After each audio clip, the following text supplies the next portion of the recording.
welcome to episode 5 of The Teeth of the Wicked. Is it only 5? We're kind of we're injecting okay. this into the schedule. Yeah. Yeah. I'm Max.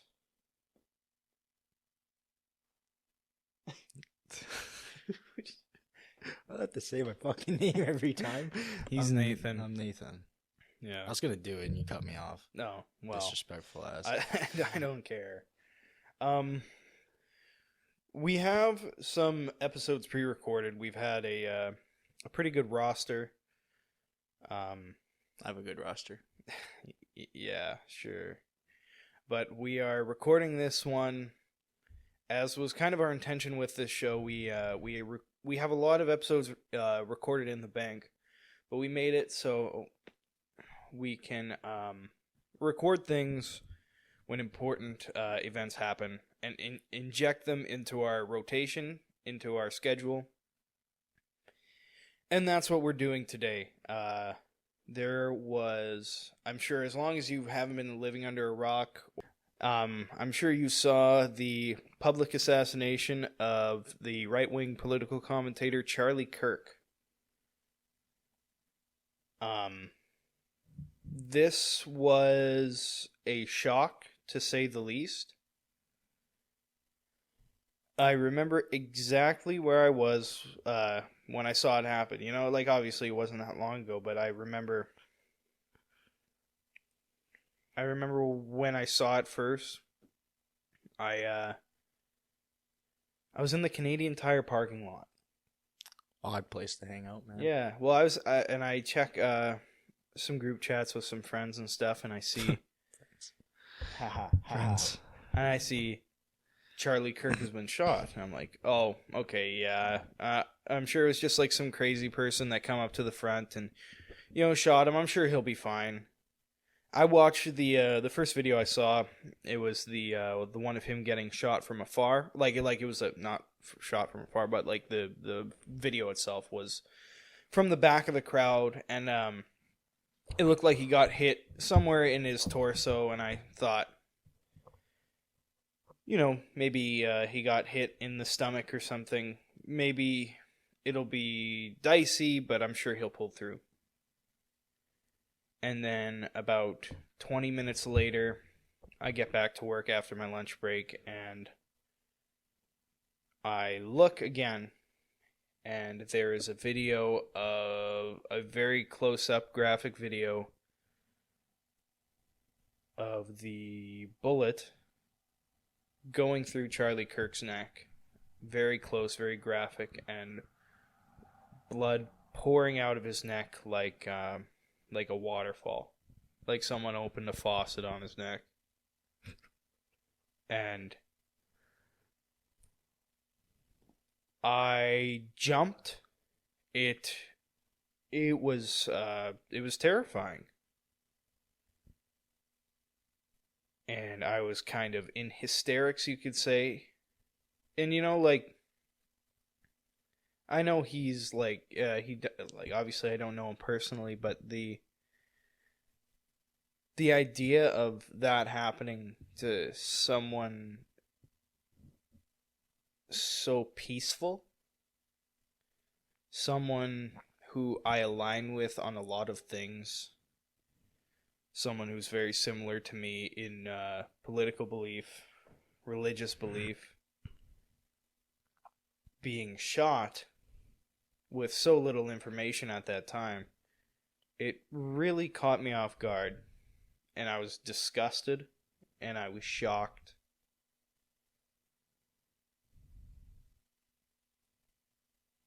Yeah, it was, I felt like crying. I felt like I was gonna puke.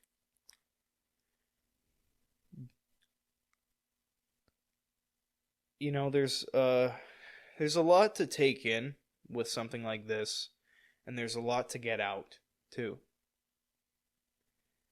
And there's a lot of information that has to be spoken. There's a lot of information that has to be compiled in one's head before they can speak it out, before they can eloquently put it into a statement. And that's kind of what's happening with this. There's still so much that we don't know. We're recording this on the 16th, Tuesday the 16th. It's been almost a week now. And something this important. I think there's a lot of people that do get the importance of this, but there's a lot of people that are greatly underestimating what this means for politics, what this means for discourse between the different political sides, for so many things, and how this will affect interpersonal relationships. I've already seen it, already seen that take place, and I want to get to that later, but we're gonna focus on what happened, like what our experiences were, and when we first saw this. Nathan, I was talking to you pretty consistently that day. As soon as I heard you were like the first person I talked to, I texted you pretty much immediately after I found out. Yeah, you were actually how I found out, because I had no idea until you texted me. I Googled it to make sure you weren't, like, fucking with me.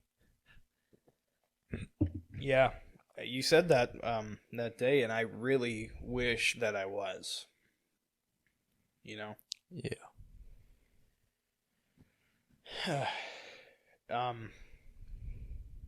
This is one of the first times, not the first time, but one of the first times I've like actually sat down to talk about this seriously. Obviously it's in front of a camera and a microphone. I'm trying to lay out all my thoughts and my emotions here for you guys to see, because this is a very important, I would argue that this is, and I see a lot of other people agreeing with the statement, that this is the most important political event since the assassination of John F. Kennedy. Really? Yes, and in fact, it's the first political assassination, public political assassination that was successful since JFK as well. Oh. And that's what it is. It is a political assassination. Is a grievous act of violence toward an otherwise peaceful person, in the name of politics and identity and religion.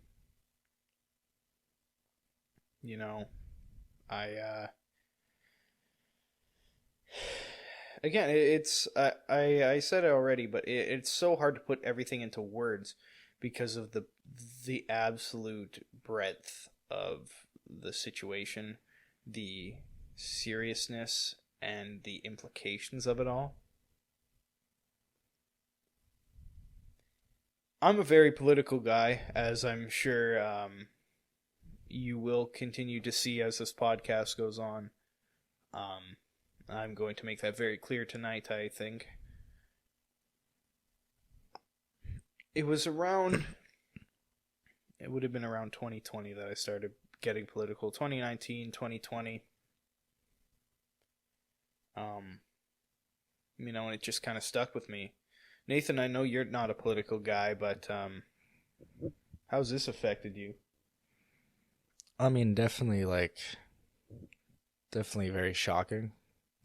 And usually I'm not one of those guys that's all bothered by deaths of celebrities and whatnot. Usually it doesn't it's okay, yeah, that's sad for the people there and around him, but this one's different.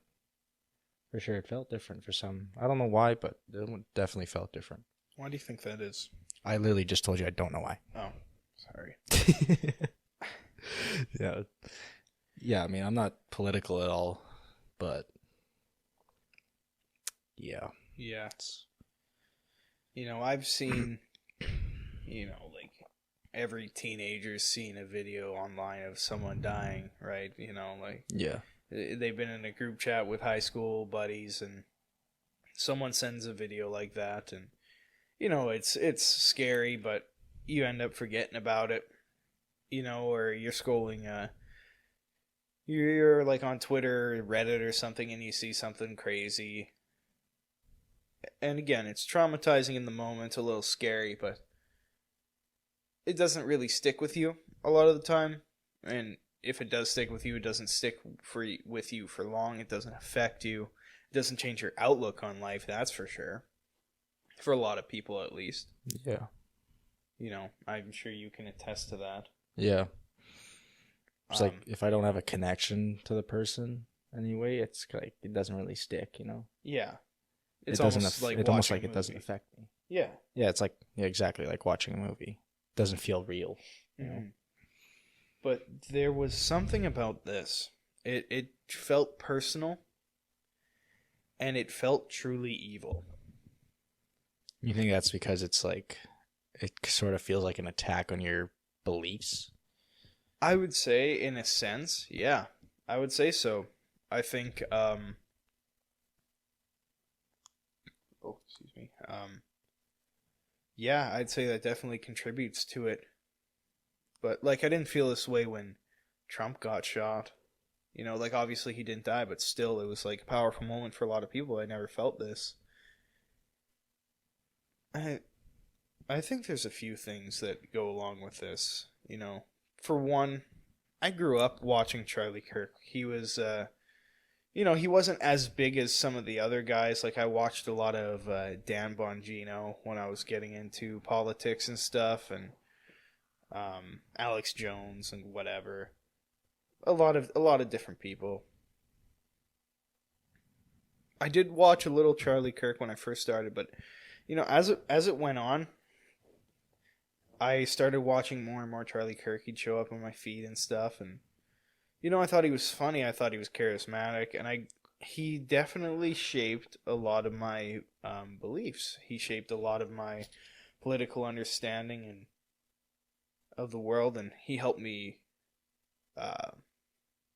make a lot of arguments and justify the ones I had, and in some cases, I disagree with him, and I'd have those moments where I watch what he's saying, and I said, no, that's not correct. But regardless, I grew up with him. I was a very political kid from, like, anyone will tell you, like, from the time I was, like, 12, I was talking politics, I was talking world events, I was talking, all that kind of stuff. I was my teachers would say I was a powerful, persuasive writer. It kind of came naturally to me, so that's why I was always so enamored, you could say, with the world of politics. It came naturally to me because I was I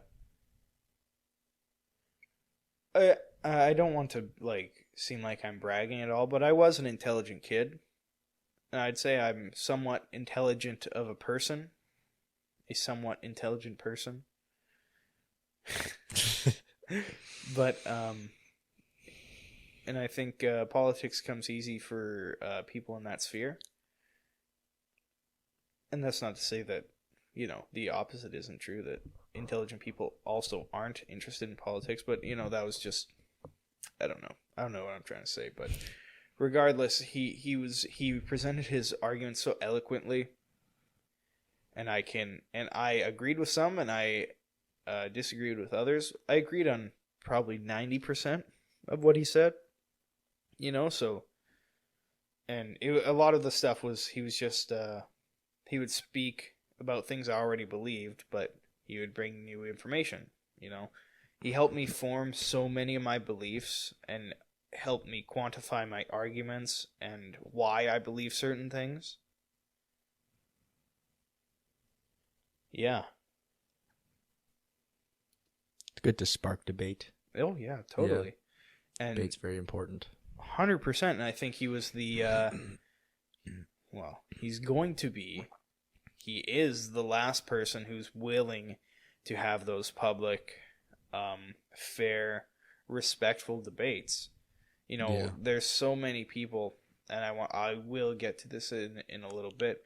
There's so many people online that are just celebrating this fucking assassination of an innocent man, calling him a Nazi and shit, and like he was spreading hate. Like, this was the last person who was going to listen to you.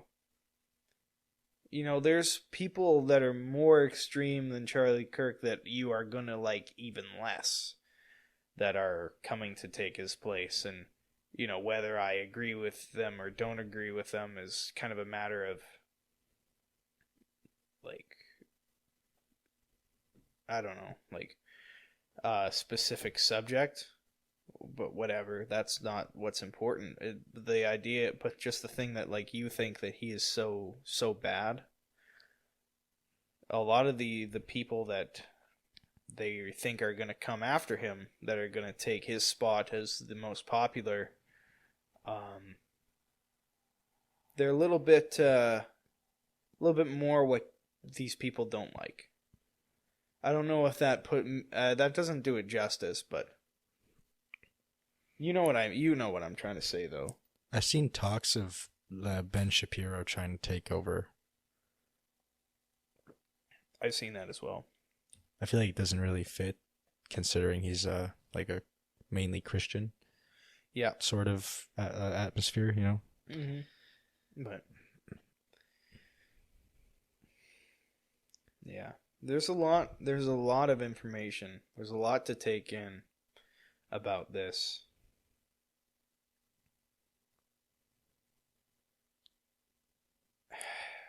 I don't even know where to start, man. Like, I'm just kind of trying to make my way through, like, the first day. You know? I remember, like, the first thing I did was I just prayed, you know? Like, I just started praying because I knew that that was the only thing I could do, and that was the most important thing I could do.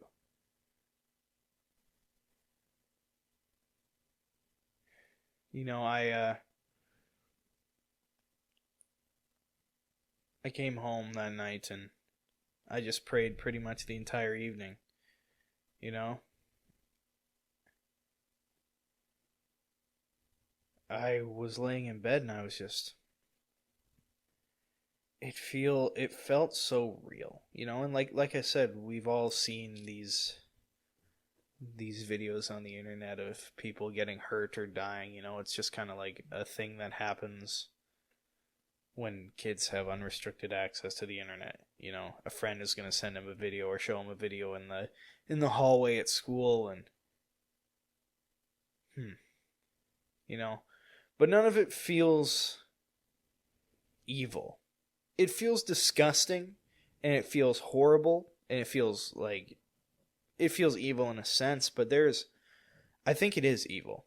That's what differentiates it. There is something inherently evil about a video of someone dying and showing it to someone and getting entertainment out of that. But there is another level of evil in this specific scenario, and I felt that. And I think the whole world felt that, and I think you felt that as well. Yeah. I was just laying in my bed, and I was just crying, and I was praying, and I just think of that moment when, you know, that bullet hit him, and he just, in that exact second, I can picture in my head, he wasn't Charlie Kirk the debater. He wasn't Charlie Kirk the conservative commentator. He wasn't the change my mind guy. In that exact moment, he was an innocent child of God. He was a father and a husband, and he was Charlie Kirk, the man, not Charlie Kirk, the insert qualifier. He was innocent and he was helpless, and you could see it.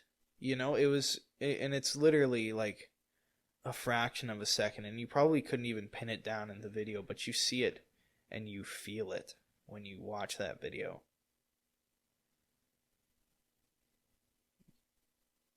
it just hits you and it just drops right into your stomach. It hurts, and it's disgusting, and it makes you want to puke. And it makes you angry.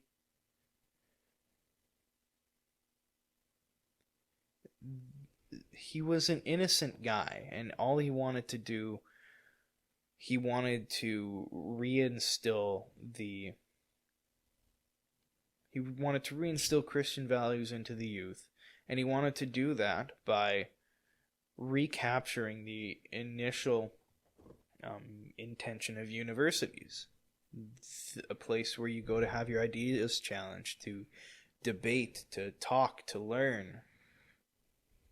He wanted to reclaim what had been so perverted, you could say, in the modern educational age.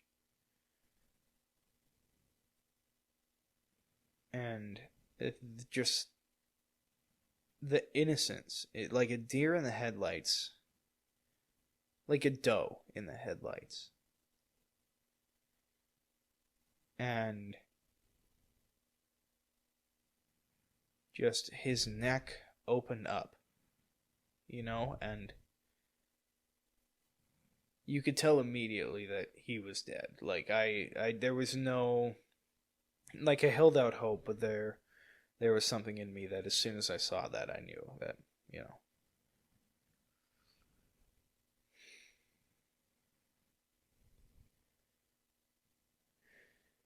And I think real evil, reared its head. People have this abstract concept of evil. Evil is what you make it. Evil is decided by the populace, the majority. This stupid fucking bullshit. Evil is real. Evil is real, and evil is the devil. The devil is real. Evil is real.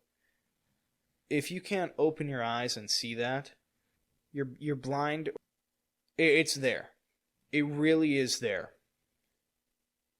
And you could see it. And you could see it that day. And you could feel it. You could fucking feel it. All the way around the world. Everyone felt it.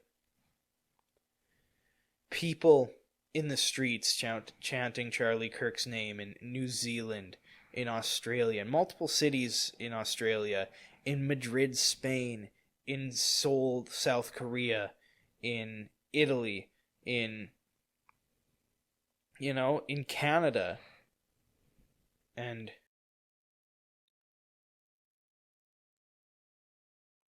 everyone felt it. I've seen so many people online talking about this made them go to church for the first time in years. This made them reconsider what is good and evil. What is good and evil in this world? A lot of them realize that good and evil is real. That there is a source of goodness and there is a source of evil. And anyone who thinks about it for more than a day or two, or a couple weeks maybe, it's pretty easy to come to the conclusion that there is a God and there is a devil. Charlie came to that conclusion, and he made that very clear. He died defending his faith. That same day, he was preaching the gospel of Christ.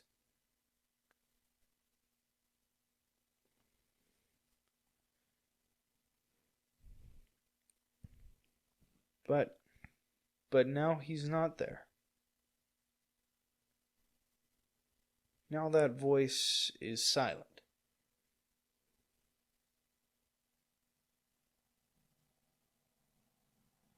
He was martyred. Even more than a murder or a political assassination, he was a martyr, I think, for his faith. He knew what was real. He knew what he believed. And he made sure that there was no mistaking that.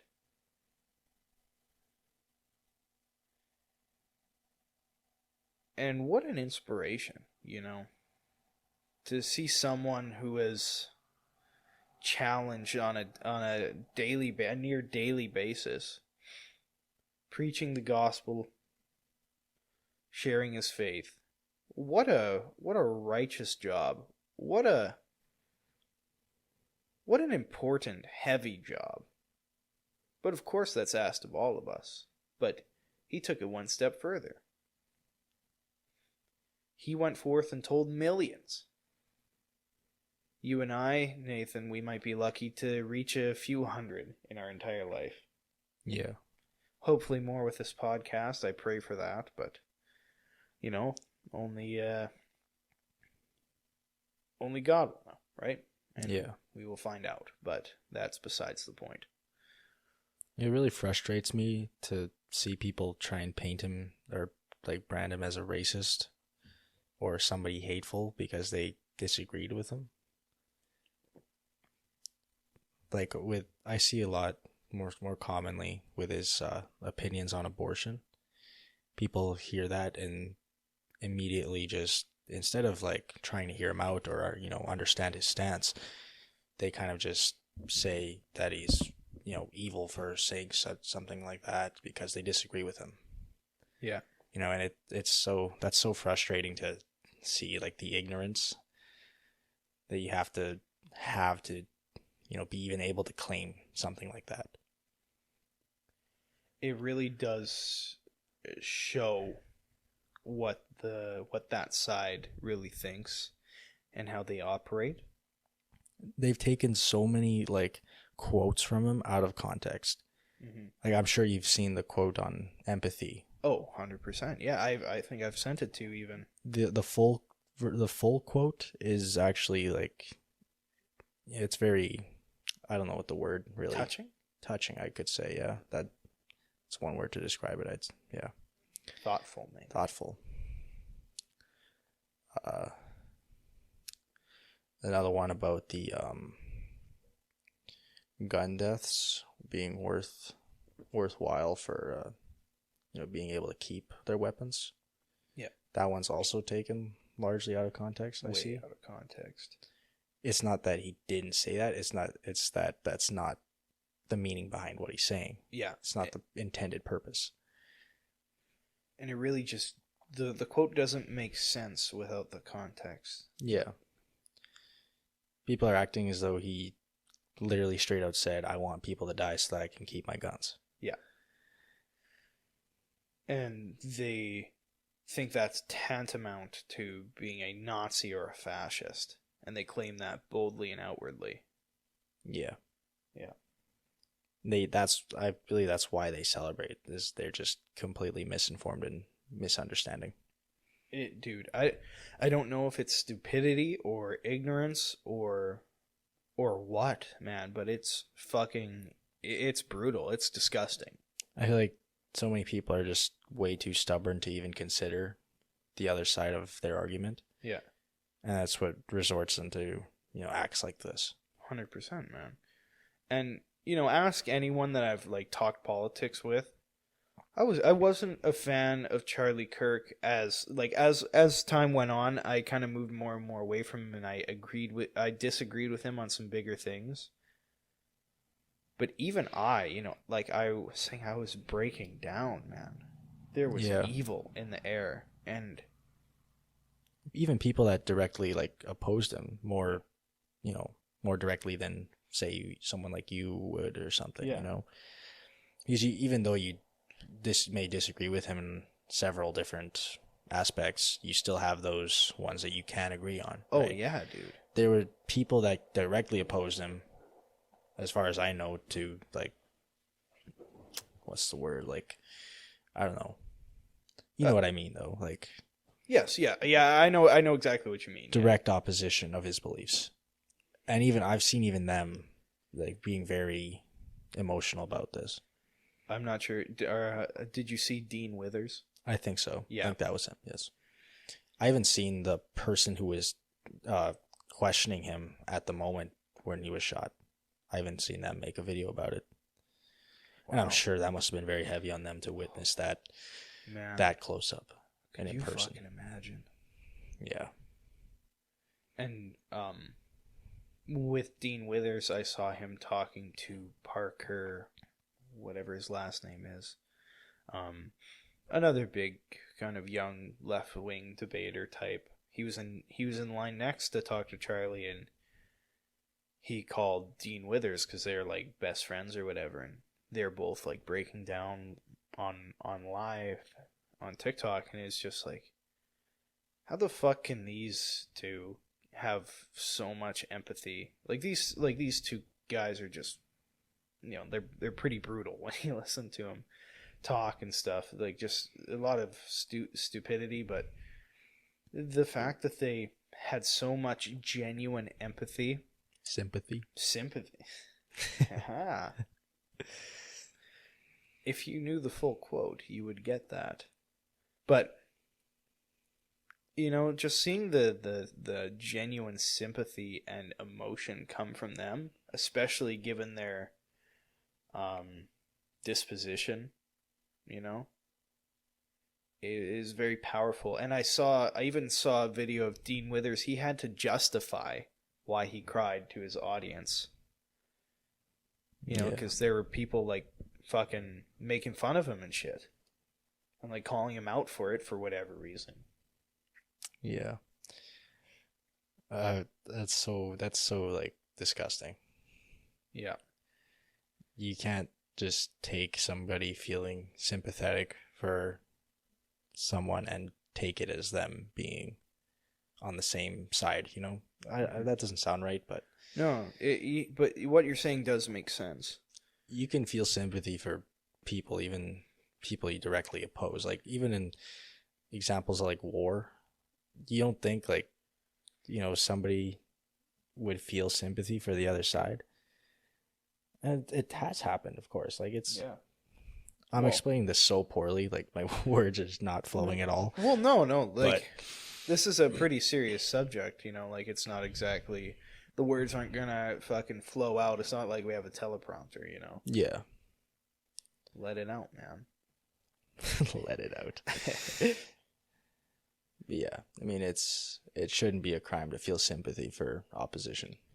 No, because, at that specific moment, anyone with a fucking brain or a heart could have put aside political differences. Yeah. And, you don't have to you don't have to fucking cry on camera. You don't even have to cry at all. You don't even have to, like, I'm of the belief you didn't even have to fucking feel bad. You could have been indifferent for all I fucking care. But my issue is these fucking people that celebrate it. And I see way too fucking much of it. Yeah. People tend to forget that, like, they're people too, people with that sort of popularity. I know I feel that way sometimes when I see, like, professional athletes or actors or anybody with a lot of popularity, really. I sometimes tend to forget that they're also people. You almost like deify them, Yeah. Like, I only see, like, actors, for example, I only see them in movies. So in my mind, it's like kind of like they only exist there. Yeah.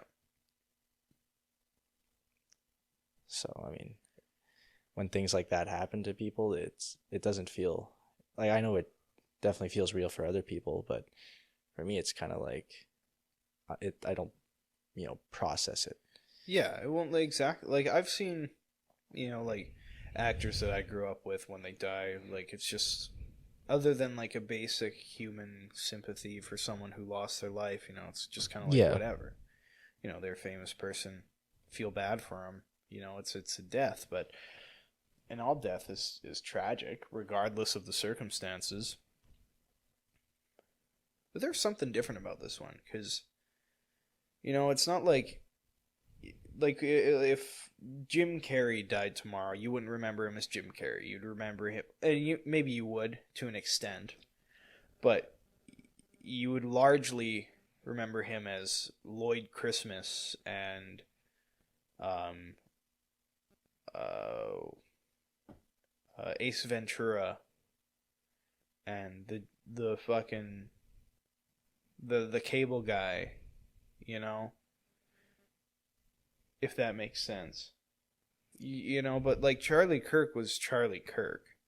And yes, he had his different persona, right? Like he was a debater, but he's also a family man. But I don't think it's out of the realm of reality to say that he was genuine in all that he did, for the most part, at least.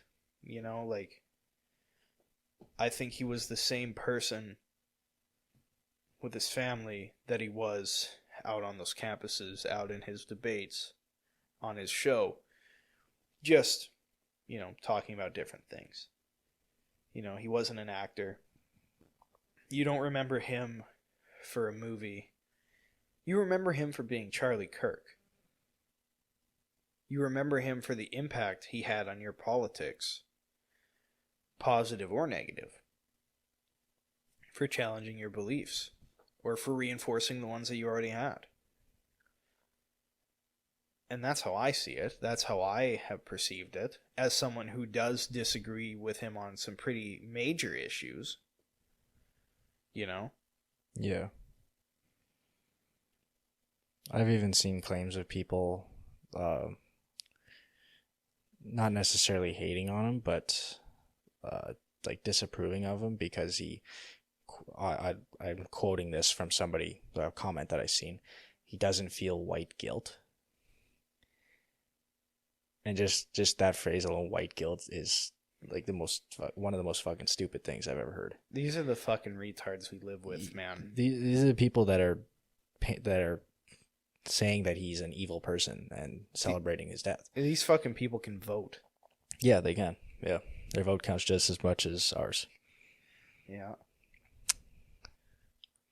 And they're getting educated and they're working in, you know, certain positions that control other people's futures.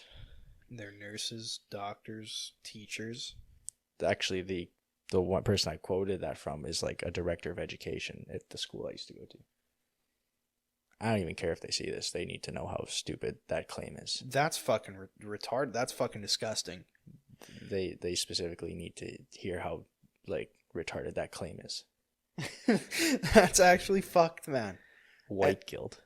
You're saying that you should feel guilt for being white? Dude.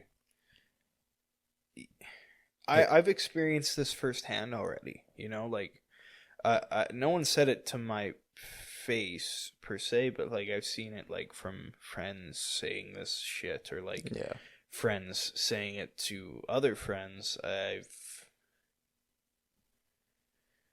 You know, and I don't think that that's out of the realm of, I know I've already said that phrase already, but like out of the realm of reality to say that that's disappointing, and I can feel disappointed with that, you know. And I still would consider them my friends. People use that same term, like white guilt, to try and pin racism down on white people. When isn't, like, the term white guilt just feels racist to me. Yeah. Like that's, if anything, that's the racism. 100%, man. I had a old teacher back at my old school who made a claim that like people who aren't white can't be racist. She genuinely like stood up in front of our classroom and said that the only the racism is a thing attributed to white people specifically. That's an atrocious claim. Yeah. That person's teaching. No, that person's raising children, essentially. I went and like I questioned her on it. Like what do you mean? That literally makes no sense. And she said, well, if I were to say something racist, it'd be called racial prejudice. But racism is specifically attributed to white people, is what she told me. Mind you, we have white people in our school. they're there. They're like, Yeah. it's not like I was only at a strictly native school. Those have been closed for quite a while.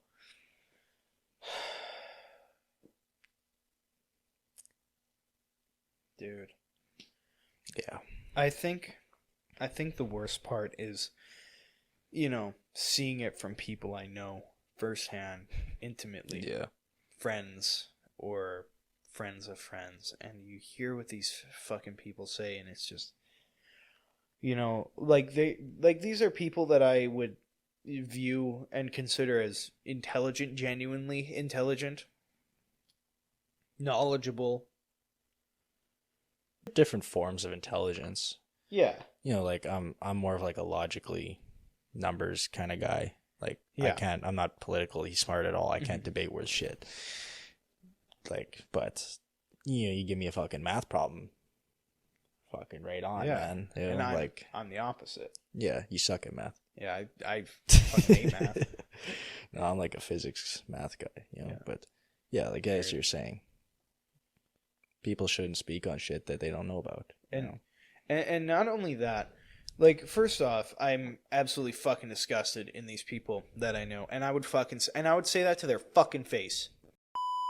And they're so convinced that they're right that they expect you to just agree with them, right? Exactly, exactly, and that's the fucking crazy thing. Yeah. And they're acting like they're moderate, like they're taking the middle road.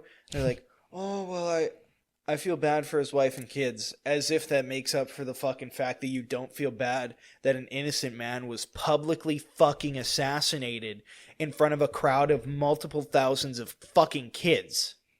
Fucking college-age kids. And you don't feel the slightest bit bad about that. But you try to fucking morally grandstand yourself by saying, but I feel bad for his kids. Shut the fuck up. That's the most retarded fucking thing I've ever heard. You're a fucking idiot, and you shouldn't open your fucking mouth. You should have no opinion on politics, on world events. You should be fucking kicked out of school, and you should have to work as a cashier for the rest of your life. You serve, like... Cashier's an honest living, dog. Hey, I'm not saying it's not. But my point is that the atrocious nature of that. Yeah. That's the issue with moral relativism for me.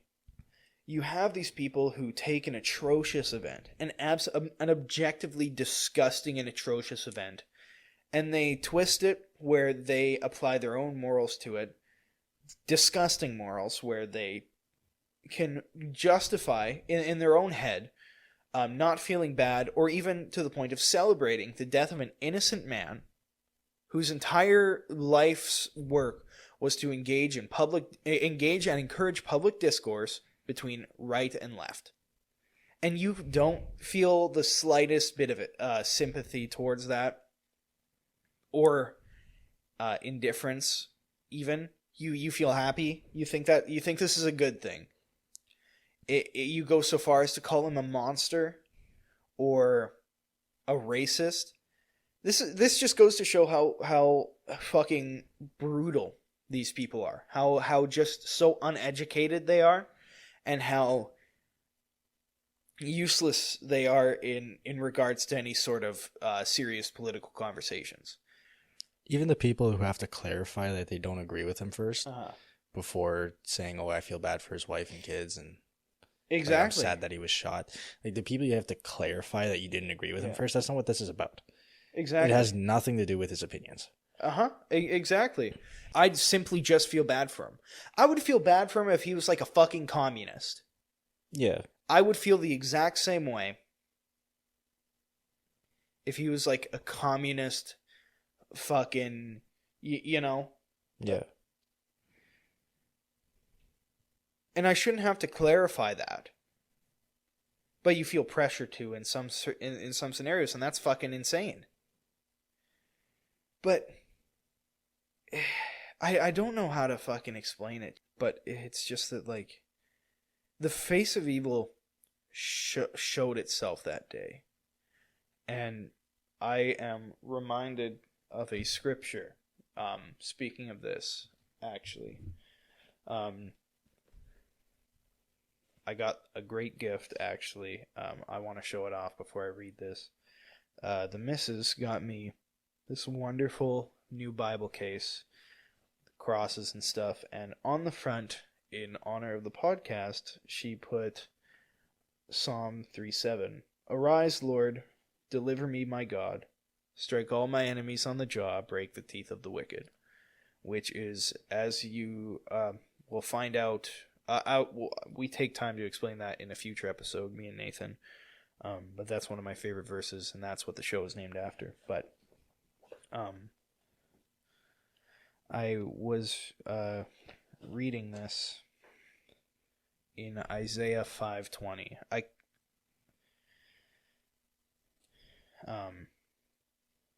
take out my glasses for this. Woe to you who call evil good and good evil, who put darkness for light and light for darkness, who put bitter for sweet and sweet for bitter. Woe to you who are wise in your own eyes and shrewd in your own sight. Woe to you who are heroes in drinking wine and valiant at mixing drink, who acquit the guilty for a bribe and deprive the innocent of their rights. And I think that that is more than fitting. And I think that 100% highlights the situation we're in at this moment. These people, it is, and I'm angry, but it's also important to take a step back and, we pray for these people that they see the error of their ways.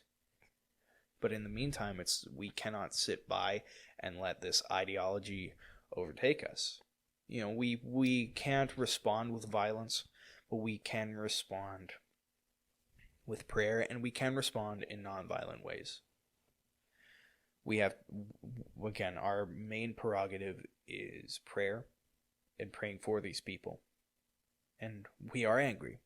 We are righteously angry that an innocent man's life was stolen from him, ripped away from him in public.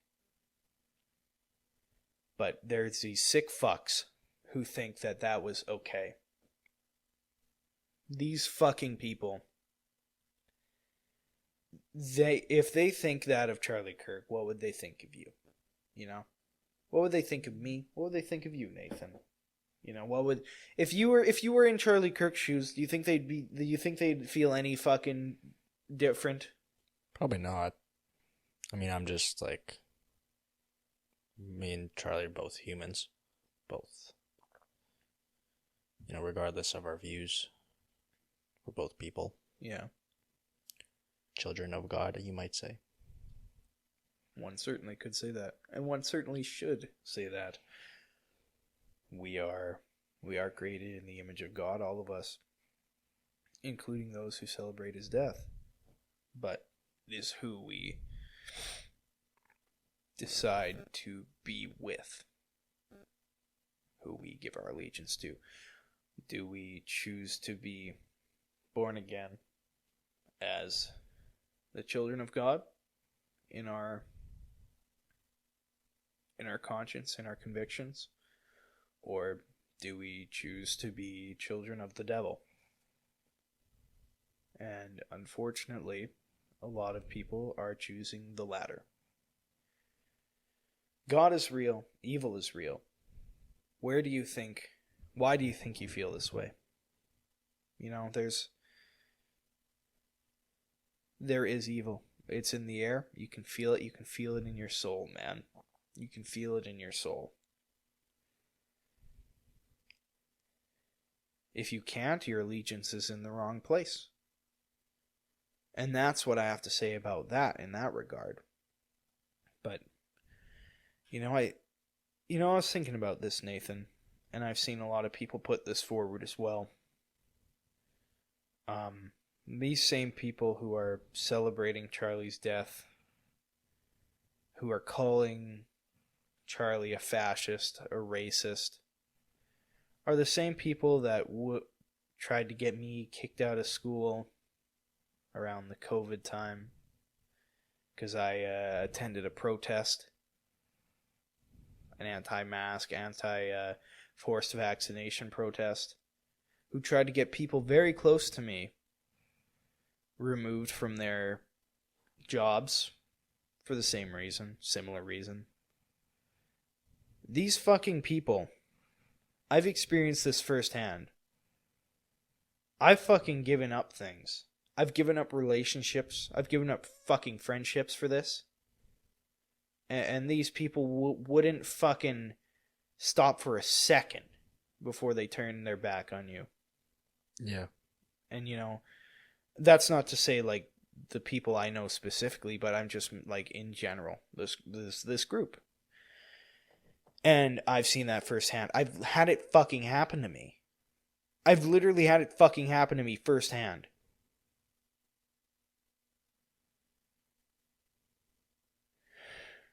You know, I've seen it.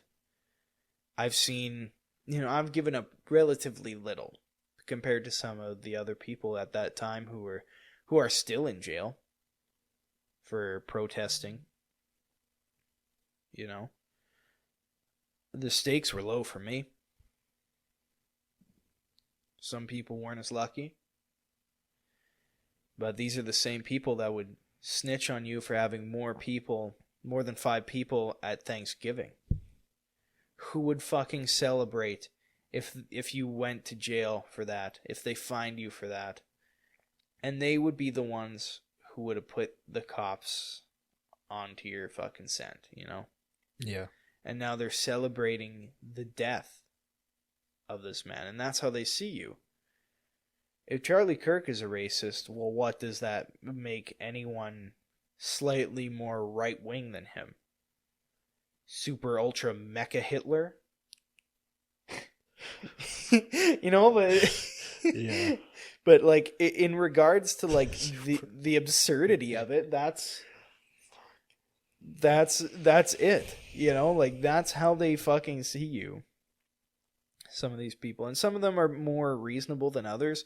And I don't mean to, and I know, like, I'm not meaning to call out anyone on the left or center left or whatever that genuinely, you know, wasn't like celebrating this and is an actual reasonable human being, but particularly those who celebrated it. And, you know, you post something on your story, rip Charlie Kirk, and then they respond to you like, how could you feel bad for someone that evil? Huh? Who the fuck are you, actually? Yeah. You know? And it's like, what the fuck? And then they expect people to be sympathetic for them. Yeah. Yeah. And yeah, like I was saying, like they try to make some sort of like compromise or acquiesce to the other side by saying I feel bad for his kids, as if that justifies their retarded fucking stance. Yeah. Yeah. I was watching something by Sam Hyde, and you know, I see a lot of people, and he makes a great point. You see a lot of people that are saying you shouldn't watch the video of Charlie Kirk getting killed. Have you seen people saying that? You know, like it's traumatizing and stuff. I haven't seen anyone say it, but I can see why they might say that. I disagree.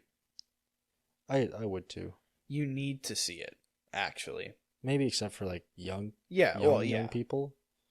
Because I don't think any of them should have to see anything like that. No. But any mature person should see that. Yeah. You have to see it, actually. To feel the weight of it. The weight and the importance. Otherwise, it's just another fucking headline. Yeah. You need to fucking see this. Because this is what evil is. This is what certain people think of you. This is what certain people think of you. This is what evil looks like. This is what the devil looks like. This is how he manifests in real life. This is how he manifests in our physical world.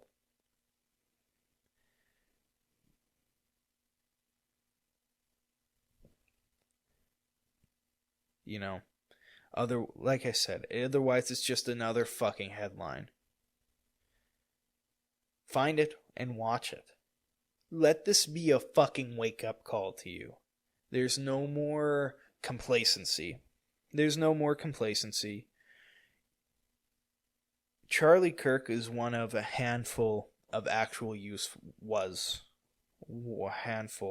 part of a handful of actual useful people who made somewhat of a difference in people's lives on the right. And it's time for you.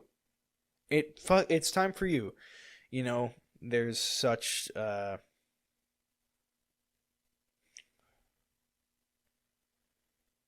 you have to see it. That's all like you said, you have to see the gravity of it. Yeah. You have to feel it. You have to feel it. If you don't know what evil looks like, you will. You will see what evil looks like. Yep. This is what they think of you, you know? There's people that celebrate when you die. And we're just a podcast with 30 subscribers, but We have that many? followers on Instagram. Nice. Yeah. We're getting big. But I still feel that my point is valid. My point is real, and it makes sense. And I'm not saying like anyone left of center is evil, but I'm talking about these people who do celebrate it. Yeah. And I shouldn't have to make that distinction, and I'm not going to make that distinction again. That's what I'm saying. I'm saying that right now. That's what I mean. When I'm talking about these people, that's what I mean. It just so happens that the majority of them are of that political stance. Yes, and that's unfortunate. Yeah. But, we take that in stride, one step at a time. I would actually doubt that there's anybody of the same political stance as him that is celebrating that. Because I don't see how they could. Yeah. So if he supports what you stand for, then Yeah. So I'd say that it's probably fair to assume that all of them that are celebrating it are of that stance, but it's not all of them of that stance that are celebrating. Yeah. And this is more than like an issue of free speech. This is so much more. This is celebrating political violence. The implications of that are fucking huge. The implications of that are beyond what you could fucking comprehend. What these fucking pea-sized brain people could fucking even begin to comprehend. All the people celebrating are like the people from that scene in The Boys when Homelander just kills that guy for like opposing him. I don't know if you've seen The Boys. I've never seen The Boys. It's a show. I know what it is. Like I see TikTok clips or whatever. There's like a political conflict nearing I think it's the third season or something. I don't know. But one side of it is Homelander. He's basically Superman. And somebody opposes him and he just kills him. And the crowd that's with him cheers it on. And he sort of has like a moment of realization, like, what the fuck?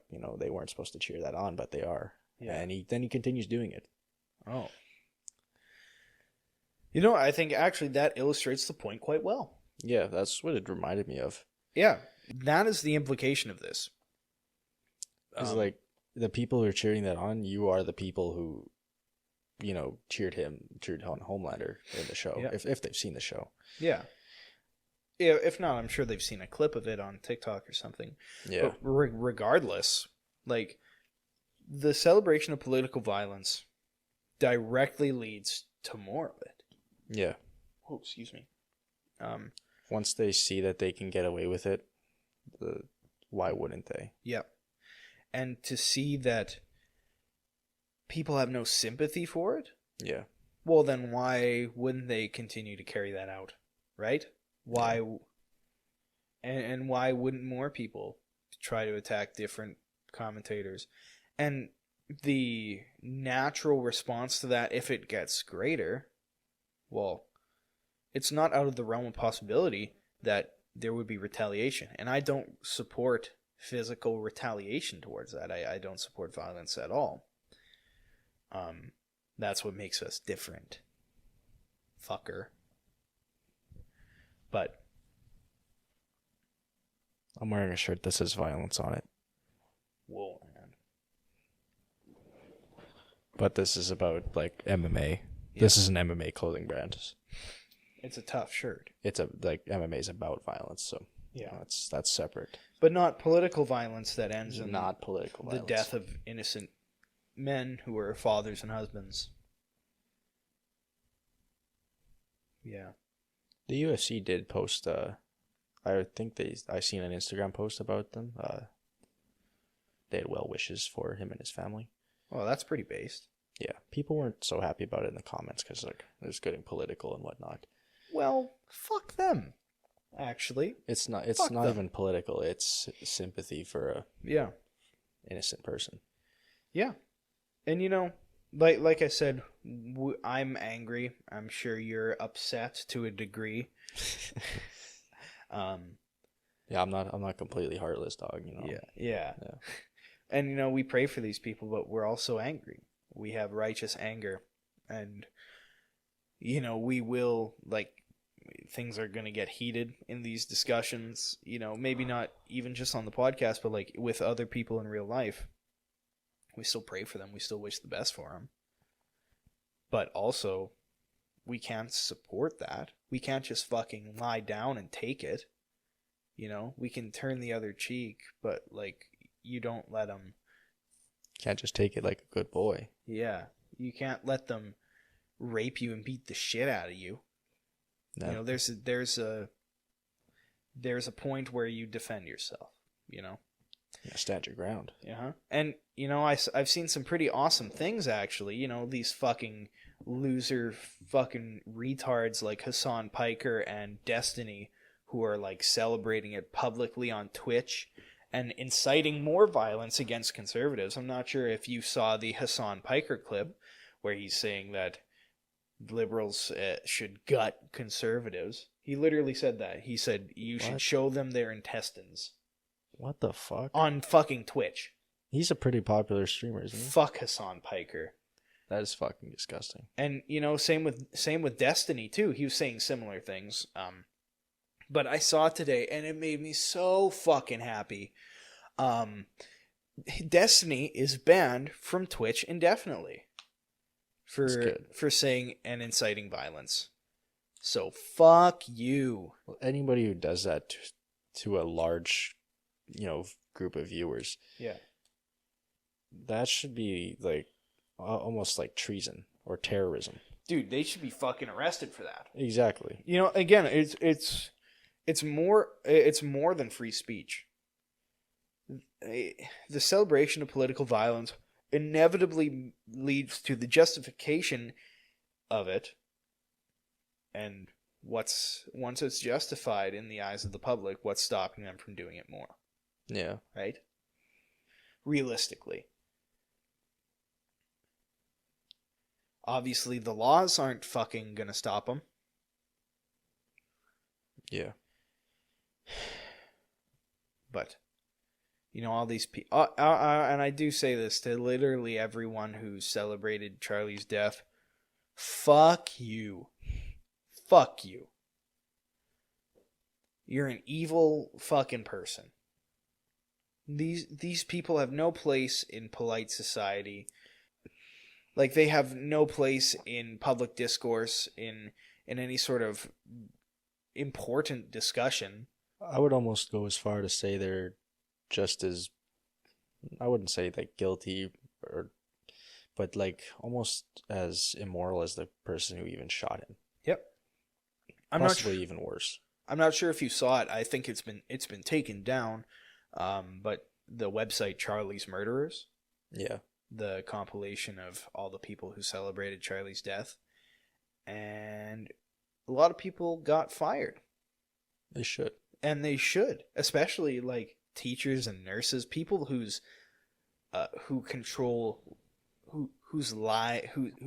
have lives in their hand, who have a needle going into the fucking arm of someone with a MAGA hat. If you're celebrating the death of Charlie Kirk, obviously you're evil. So why should you be trusted with the health and safety of someone who might have a differing political view? If you're celebrating the public assassination of an innocent and peaceful man, what fucking place do you have teaching children? Here's a fucking hint. You don't. And you should be fired. And you shouldn't go any further above in any sort of job other than a cashier or a warehouse worker. Imagine like sending your kid to school and then finding out their teacher, the one who spends hours with them like 5 days a week, is celebrating the death of another person. Yeah. Teachers especially, man. Like, oh, dude. And you know, like, usually I'm against doxing because usually it's done against like people who literally practice freedom of speech. But you know, in regards of nonviolent retaliation, I think this is pretty justified. They've done it to us. Again, like I said, I've experienced it firsthand in a different circumstance. So fuck you. And again, I think this is it's a good thing. Because not only is it a non-violent means of retaliation, but it's also a wake-up call. And we're talking about praying for these people, but it's a wake-up call. And I pray that anyone who's had this happen to them, I pray that it gives them a chance to repent. You know, and if these people decide that, hey, maybe I shouldn't celebrate political violence, and they change the way they think, I would love to welcome them back. Open arms, man. Yeah. You know, and I mean that genuinely from the bottom of my heart. I don't. You get what's coming to you. No. Hey, man, you can turn the other cheek. I'm breaking the jaws of the wicked. I'm smashing their teeth in. Breaking their teeth. No, I'm not saying that they don't deserve I'm to be... spinning jaws, dog. And KO'd stiff. I'm not saying that they don't deserve to lose their jobs, especially in a position of power. Then they can't speak anymore. Was that like eye for an eye, bro? You were saying they shouldn't speak ever again, man. Let me spin their jaw. That's not what I meant. Let me spin their jaw. Take their jaw for a spin. Take their jaw for a spin. German knuckle sandwich. Hey, you notice how like... Oh, excuse me. The response to this wasn't like rioting and looting and like burning down cities. It was like prayer vigils. Yeah. I thought they were like all Nazis and stuff, man. I thought they were like gonna go like fucking lynch minorities in the streets. I thought this was a free for all. What the fuck do you mean they're praying? You mean they're staying home? They're not looting? They're going to church and joining hands and praying together? I would have never expected. Where's the violence and destruction of property, man? I want to see someone rob an Apple store. Clearly they're not that mad. Clearly they don't care, man. Otherwise they'd be out robbing and shooting. Because that's a valid crash out. Valid, honestly, man. No, but like, I want to be like I'm like so fucking mad. Bro, seething over there. I am, and Can you hear him gritting his teeth? I had a crash out a couple days ago, and the missus will attest to this. Bring the missus on as witness. Yeah, but I had this fucking crash out about these people. These people that I've seen like firsthand talking shit about Charlie Kirk dying, calling him like a fucking calling him evil. Who the fuck are you? You know nothing. You're an idiot. You're actually retarded. And I don't know what else to say. I can't help you. You know, you're an idiot, and you should be banned from any sort of political discussion. You know who can help you? The Big J. The Big J. He's probably the only one who can, actually. In fact, it's either that or is. lobotomy. It's either you find the Big J or you get lobotomized, dog. And that's really where it goes. You know, like, I could get mad, and I want to fucking crash out. Start breaking shit. It's just one of those days. And, you know, maybe I will crash out. Let's have a quick crash out. But that's what it boils down to, man. It's like, you know, all these people are like, I'll follow my own way, man. You know, like, I don't need God or rules to tell me what's good. I know that I'm a good person. And, you know, maybe that works for you, but guess what it doesn't fucking work for? The rest of society. I don't know if you've noticed the fucking violence and crime and drugs and political fucking assassinations in America. You know, maybe the secularization of society isn't fucking working. Maybe evil is real. Maybe there is an objective evil in the world. What a fucking novel idea. Maybe, you know? Maybe evil is real. IYKYK.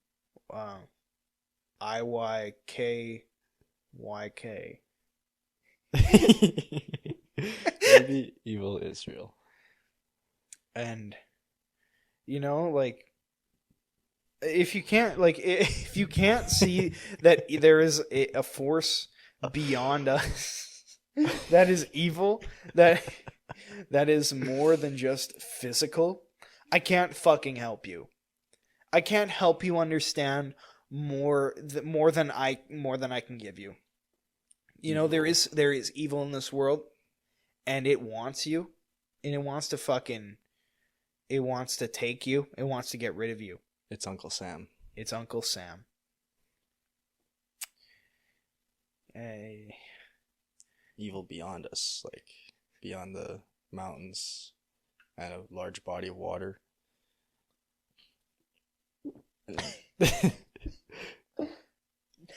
My point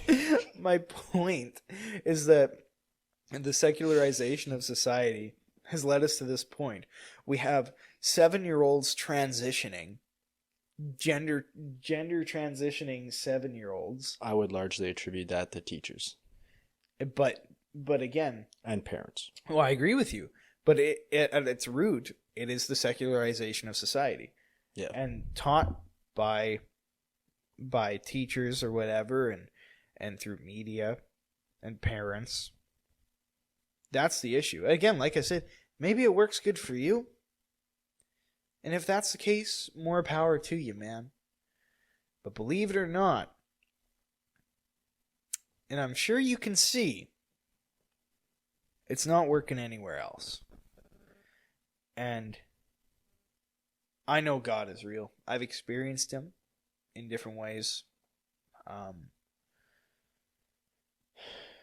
But if there's one thing that keeps me knowing, it's seeing that there is evil. But by seeing evil, and by knowing that there is evil, that there is good. What is light without darkness, you know? What is joy without sadness?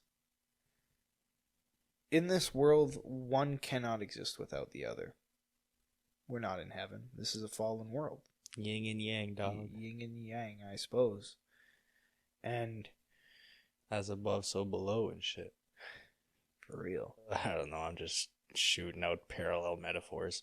Yeah. Vaguely connected. And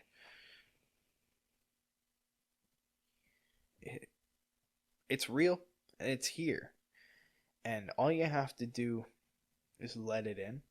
You know, like people say, "Oh, I don't know, man. I just don't feel it." Well, have you tried doing something that try praying, man? I don't know. Like I can't help you any more than that. You know, it's really up to you. People expect to just feel it. Yeah, that's not the point. They expect just like that, you know. Yeah. All suddenly I'm a spiritual man now.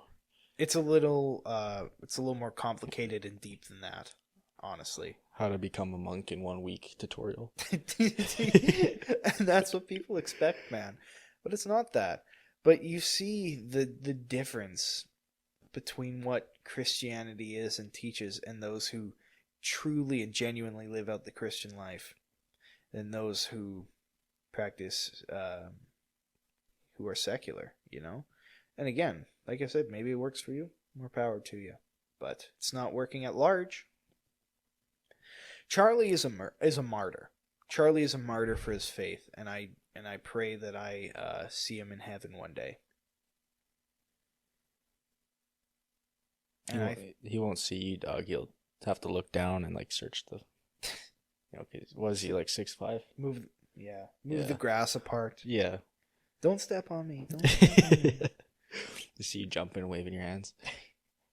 Climb up his leg. Ha ha ha ha ha. It's like a little spider. And it's fucking stupid. Carry on with your point. Thanks, man.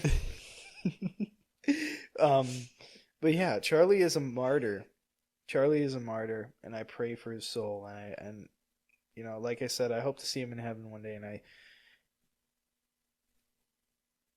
Charlie knew that this was real, and Charlie preached it till the day he died, to the hour of his death. He was unafraid, unapologetic about it. And I'm reminded of another scripture that I will read for you. Even though he suspected something would happen, he carried on. You know, He carried out his mission, I guess you could say.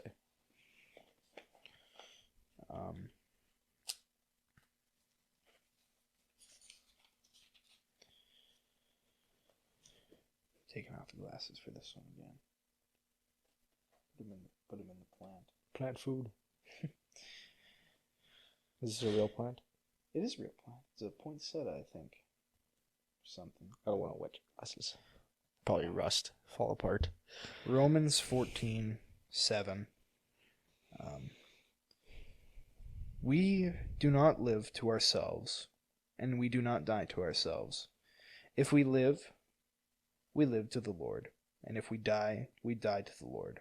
So then, whether we live or whether we die, we are the Lord's. For to this end Christ died and lived again, so that he might be Lord of both the dead and of the living. Why do you pass judgment on your brother or sister? Or why do you despise your brother or your sister?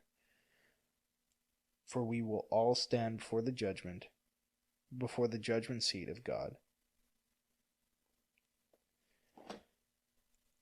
Charlie lived for God, and he died for God. You know, at the surface level, this is about politics. But on a deeper level, it is about his faith. Because it's not just people. There are forces beyond our comprehension. And I believe that. I genuinely believe that. And I think it's clearer now more than ever. And so many people are waking up to it. And it's beautiful. You know? And this should be your wake-up call. You are put here for a reason. You are put here for a reason by a God who created you with intent and with love. But he also gave you a choice. Like I was saying earlier, which father do you give your allegiance to? Which father do you adopt yourself to? I trust my dad.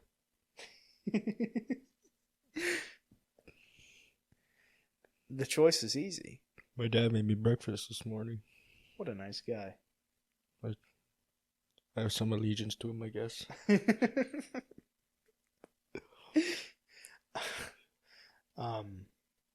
Yeah, but where do you put that allegiance? Which father? You know, do you put it with the devil? Do you put it with yourself, or do you put it with God? People with two dads are a real tough choice. Wouldn't want to be ya. Too many options for dads, fathers to give allegiance to.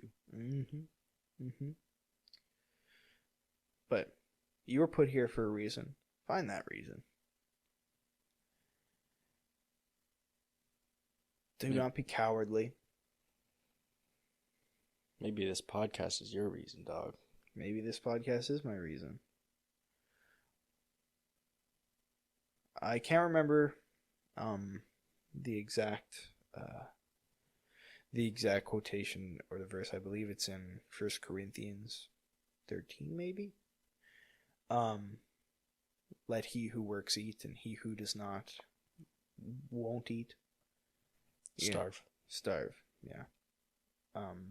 I butchered that. I remembered that as I was speaking. I had the other ones prepared, but please correct me in the comments. I'm gonna find it after I record this, and I'm gonna feel like an idiot. But we are given a purpose,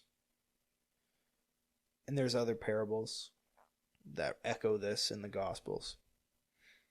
I think Luke 12 or 13 has one. How are you going to use your gift? Your gifts? What are you called to? Are you going to pussy out? Or are you going to go balls deep? And that's the real question. Are you going to take that gift, or are you going to squander it away? They say one man can't make a difference, but it's got to start somewhere. Charlie Kirk was one man. He awakened millions. You can feel it. You can see it. Everyone is talking about Charlie Kirk. Charlie Kirk did not die in vain, and we will not let it be in vain. For Charlie died a martyr. He died for his God, and he died for his beliefs. It's unfortunate, but his death also have brought a lot more people to him, you know? Yeah. Like it kind of spread his messages further than the people that they were reaching. Yeah. And I feel bad as well for the people that are on the left that do not share the sympathies of these people who celebrate his murder. You know? Yeah. It looks really bad on them. Because some of these people are genuinely peaceful, smart, intelligent people. They're wrong, but they're wrong. They're objectively incorrect, but they're good people. They try to be, just like we all do. But again, these fucking mouth-breathing cretins, these fucking idiots that celebrate it. Even the R-word individuals might be a little more intelligent. But we don't say retard in regards to those with mental disabilities. Yeah, I know. I'm just that would be rude. That would be mean. No.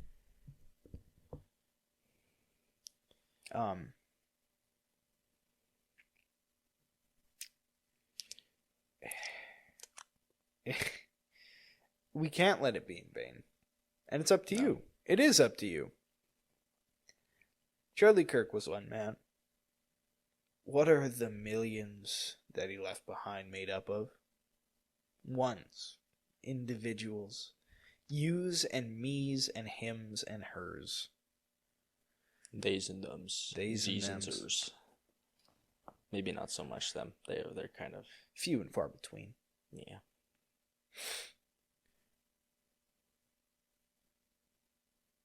Take this as a sign. We can mourn And we can feel bad. We can sympathize. We can cry. Don't let your school turn you gay. Don't let your school turn you gay. There's actually another school neighboring my old one that used to take these, like, they take some of the younger kids on this, I can't remember what it's like a career fair, except it's not about careers at all. It's about, like, exploring their feelings. And it's centered around, like, you know, different sexualities, which I find a little inappropriate to be preaching to young children. But it actually has resulted in a lot of them turning out to be, like, gay or, you know, whatever they specifically prefer. Yeah, I'm sure that was completely natural and that it wasn't Influenced, yeah, you know, or didn't influence them at all. it wasn't pushed on them whatsoever. No. They came into that themselves. I would have to say that that's true. Yeah. You know, but it really is a group. The group is made by individuals.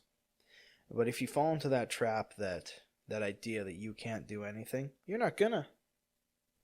I think of Achilles in the movie Troy, when that little loser was talking about that big dude. He's like, I wouldn't want to fight him. And Achilles responds, and that's why no one will remember your name. I think about that lots, actually. You know, I think about that quote often, and especially now. And it's not even just about having your name remembered, but it's the impact, right? It's the change that you want to see. I, for one, want to be a part of that. That's why I do this podcast. You know, there's only so many things that you and I can do in this area. Yeah. So we host a podcast. You know, it's our little way of doing something that, you know, we think can help. So People need to be more self-aware. yeah. Put themselves in other people's shoes, you know? Well, I mean, that's like empathy, I guess, is what that's described as, but obviously they can't put themselves in people's shoes because they wear different sizes. It's a shame. They have little goblin feet. You can't fit my shoes. Your goblin feet don't fit in my shoes. It's like trying to put a square in a circle hole. Yeah. A square block in a circle hole. You don't fit my shoes. I wear size 12s. You wear goblin size 3s. Size 3s. Men's 12, goblins 3. Incompatible. Oh my goodness, man. I gotta bring some humor to the Of course, to we the can't pod. have it too heavy, you know? Yep. Lighten it up. Charlie died. And bro darkens it. Charlie died, and he paved the way for a movement. A movement which you have the opportunity to join. You know, we have a golden opportunity handed to us on a silver platter. It could not be easier for us to make a difference right now. And so I encourage you to pray about it, to find your vocation, whether it's politics, whether it is just starting a family. If that is your calling, I don't see an issue with that. But if you're called to politics, if you're called to defend the faith, if you're called to defend the unborn, like Charlie was, then do it. Then do it. You know, there's a David Goggins quote, and I don't like David Goggins that much, but I do like this quote. I don't know it verbatim, but I'm sure you know it. When he said, when I get to heaven, I don't want to see literally his screensaver. One of them. Yeah. He said, I don't want to see like an achievement list above my head of things that I never did. And when I ask God, what is this? He responds with, that's what you could have been.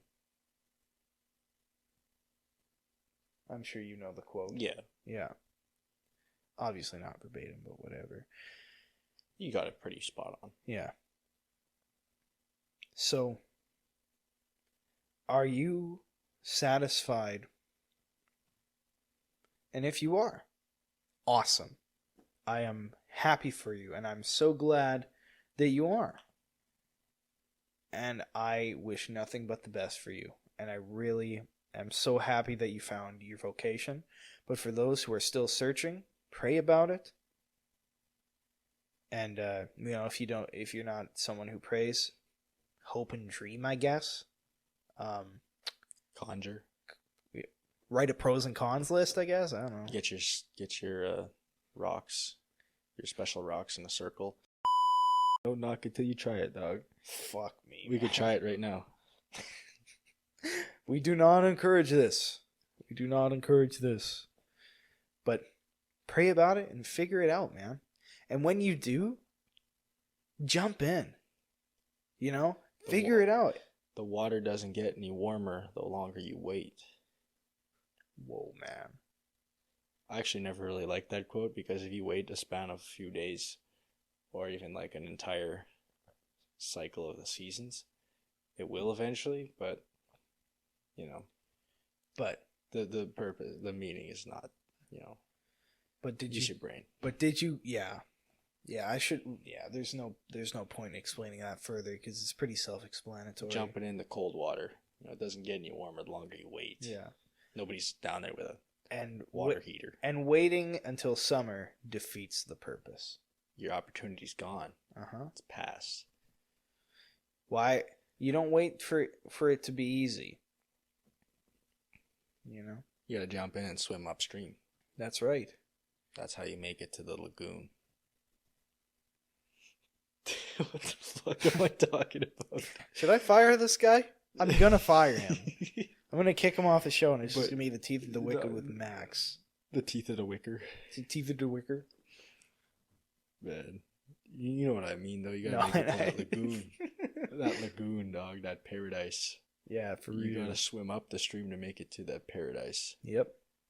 You gotta take the rocky road. And, you find your calling. And you will find it. Pray about it. Think about it. Meditate on it. It'll reveal itself in one way or another at some point. And when you do, don't wait. Jump on it. That's why I felt so convicted to do this podcast. I wanted to share my faith and share my beliefs with all of you, and I'm so incredibly grateful.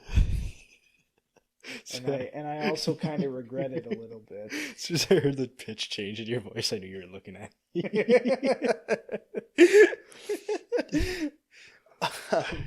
But yeah, I'm just so grateful.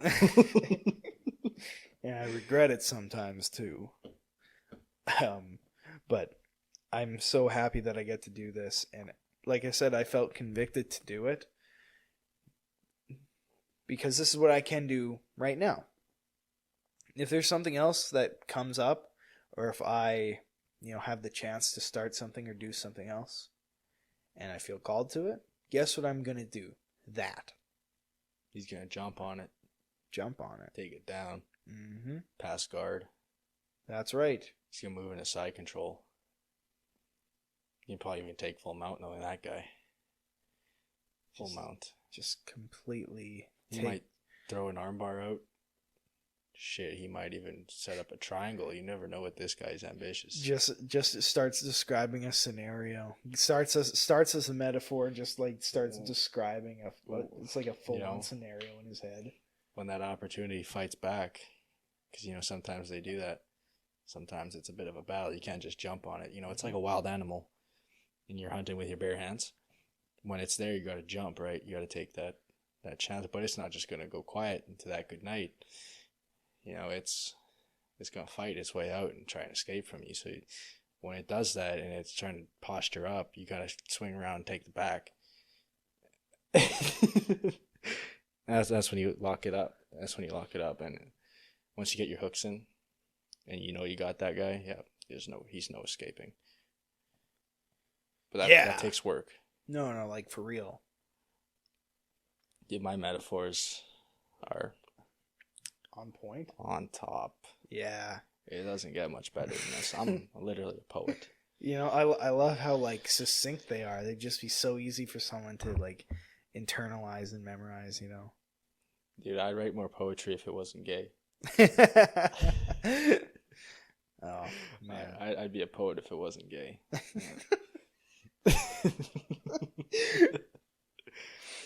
Instead, you gotta be a rapper or something. Yeah, that way it's not gay. Rappers are just closeted homosexuals who like poetry. True story. Yeah, but in the end, we win. We always will, because we got the big J on our side. You always win. You always win. It's a great YouTube channel. I used to watch them when I was young. They play a lot of like zombies, Black Ops. Wow. Yeah, that's cool. They still upload too. I used to watch them when I was like 10. Awesome. I just stopped taking shit out off topic. You always win with the big J. Yeah, and I know that we are angry right now, but again, violence is not the answer, and I want to specifically denounce that. And I want you to remember this. It sounds aggressive. Violence is not the answer, but it's a response you'll receive if you meet me.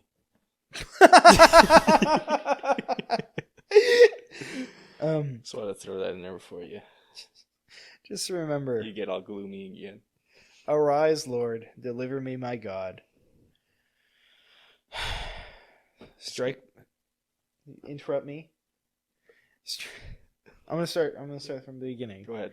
Arise, Lord, deliver me, my God. Strike my enemies on the jaw. Break the teeth of the wicked. Vengeance is the Lord's, it's not ours. We are to pray, and we are to do what we can, do what we are called to. The big J's in your corner. The big J's in your corner. You know, when you get knocked down, you get clipped with a good shot. You're on your back, and the guy's trying to move in and finish the fight. Big J's in your corner. He's telling you what to do and how to get out of it. Mm-hmm. You just gotta, stop and listen. Yep. Do as he says. Don't panic. Big J's in your corner. All you gotta do is search, man. And it's like you're drowning. Big J's telling you how to swim. If you panic and you don't listen to him, you're gonna drown. You gotta stop and calm down and listen to Big J to get you out of those muddy waters. That's right. And if you can take away anything from that, from this episode, let it be that. Yeah. Yep. And please. You're stuck in Estonia? The Big J will find you a way out. Straight up. To all the viewers that are stuck in Estonia right now, I know that's been a big ongoing crisis in the world. A lot of people stuck in Estonia right now. I don't know if you heard. They've been stuck up there. I'm pretty sure Azerbaijan Technologies is working on something. They're planning something big to get those people out of Estonia. I just wanted to throw that in there, Yeah. While we're on the topic of tragedies around the world and yeah. Thank you for that. I almost skipped right over that actually. People haven't been talking about it because of the other news. It's bigger news, subjectively. Yeah. People have been stuck in Estonia for a while. They're trying to get out. Even the kids in Estonia, they know this podcast. Actually, Jordan brought that up to me. My brother, he's like, he just quoted it. Dude, I've been getting a lot of fan messages. Yep. Wait, for real? Well, no, just like one. Oh. Somebody said they liked the new episode. I've had people who? Vaughn. Oh, that's tough. King Vaughn, yeah. Yeah, he messaged. King Vaughn? I conjured him the other night because as I was saying, I have experience with conjuring spirits, and I conjured King Vaughn, and he he told me, he's like, I fought with the pod, he said. Verbatim? Yeah, that's exactly what he said. Incredible. And he also carried on by saying, you guys preach the truth. You guys are real shit. If I was still alive, I would not shoot up your podcast. What a compliment. That is what he said. That's beautiful. I'm glad. Holy shit. You know what I just reminded myself of? I'm getting so off topic, but you ever see that Family Guy episode where like Peter's a lawyer and he calls us his witness, the ghost who never lies? but only he can hear him. Yeah. So, yeah, that's King Von is my ghost who never lies. Yeah. But no, it was actually like Vaughn, like from the school, yeah. That's awesome. Yeah, so if I could ask you guys to do one thing, two things. The most important is pray for Charlie's soul, pray for his family, and pray for everyone who it affects, and pray that we do great things because of this. Let his death not go in vain, and please pray for that.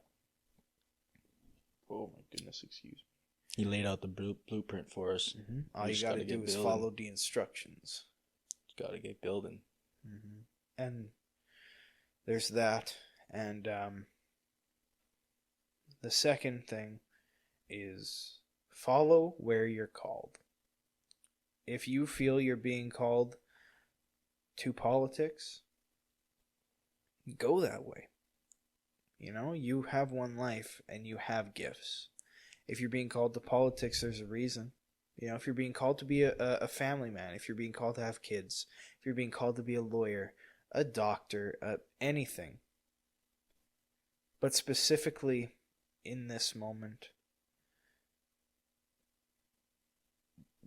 there is a calling, there's a conviction, and I felt it, and that's why I felt we had to do this show. I could have left it at just the posts we made on Instagram and TikTok, but I couldn't. We needed to do this show. And I maybe expressed a quarter of my feelings towards it, but hang up the call to violence, though. Yes. Yeah, don't answer that call. Don't pick up. Send them a voicemail. No. They might keep calling you too because they're very persistent. That they are. At that call center. Violence lives at a call center. This is a fact. He calls to everybody. But calls to me. And I buy their products. No. But no. Please, if you are feeling convicted and called to something, do it. It is the individuals that make the group. It is the individuals that make the difference. And you might not end up being the next Charlie Kirk, but you might be in the ranks of the group. You might influence the next Charlie Kirk. Yeah, you might influence the next Charlie Kirk. All it takes is one, Or you might be the next Charlie Kirk. You might be him. So why not get out there? Regardless of what the outcome is for you, the outcome for society completely outweighs that. Make sure your calling is legitimate, though. Yes. Don't just follow it, because sometimes I hear ominous voices calling me into the forest behind my house. And that's why you should pray. If I follow those callings, I might end up hurt. Yes. So make sure you're following the right calling. Like, if there's a dark room at the end of the hallway and they're, like, ominously calling you, that might not be your actual calling. That might be a threat. You might want to take caution. You might, in that specific case. It's very easy to, differentiate what's a real calling and a threat on your life, probably. We should probably wrap it up now. Before I keep spreading misinformation and panic amongst the public. But yeah, rage, riot. We're praying. Don't listen to him. Listen to me. I had a higher grade in one of the classes we had together. One time. So he's smarter than me. Yeah. So please. I went to school. I went to university. I did a year of university. You didn't. Listen to me. That's true, actually. Riot. Rage. You dropped out. Yeah, but I did a year. Please pray for us. We're praying for you guys. Please pray for Charlie and his family. And just pray, just in general. Just pray on your enemies. Yeah. I'm doing it again. Pray for your enemies. Pray for your enemies. Mm-hmm. And be peaceful. Do not be violent. Pray for those who you see are going down that wrong path of violence and hate. Be righteous with your anger. Do not let it consume you. Pray. Read scripture. Go to church. You know, God is real, and so is the devil. You got to fight it. You've got to... It's your job here, you know. But it's not your job alone. You've got the big J in your corner. He's in your corner. The J-Man. He's not throwing in that towel because he knows you can fight. Mm-hmm. And who trained you? He did. Anyway, the obligatory shout-outs and thank yous. Thank you to Obligatory.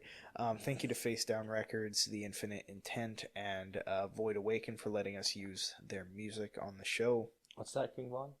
Oh, he says he likes their music. Oh, he does? Yeah, he's sitting over there. Well, thanks, King Vaughn. He said he doesn't like you. Oh, that's unfortunate. Carry on. Anyway, you can find us on all our socials at linktr.ee/ttotwicked. Everything's there. Instagram, TikTok, Spotify, Apple Podcasts, YouTube, Rumble, all that. Go watch our stuff. Soon to be on SoundCloud. If you're listening to this on SoundCloud, you're not actually listening to this on SoundCloud.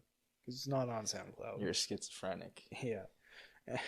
Man, this new shit bumps. It's just... It's nothing. Just TV static. Thank you for listening. Please be safe. Please educate yourself. Please educate yourself. Please quit being a fucking retard on the internet. Don't take clips out of context. Don't assign false titles to people. Listen to the clips in their context. Very important. We can assign false titles to them, though, right? Yes. Oh, yes, we certainly can. Yeah, you deserve it. We are coming in a position of authority over you. No, but in all seriousness, thank you for listening. And like I said, we're praying for all of you guys. Thank you so much for listening. And we'll see you next week. And fittingly enough, next week's episode is also about politics. So it is. Mm-hmm. We'll see you guys later.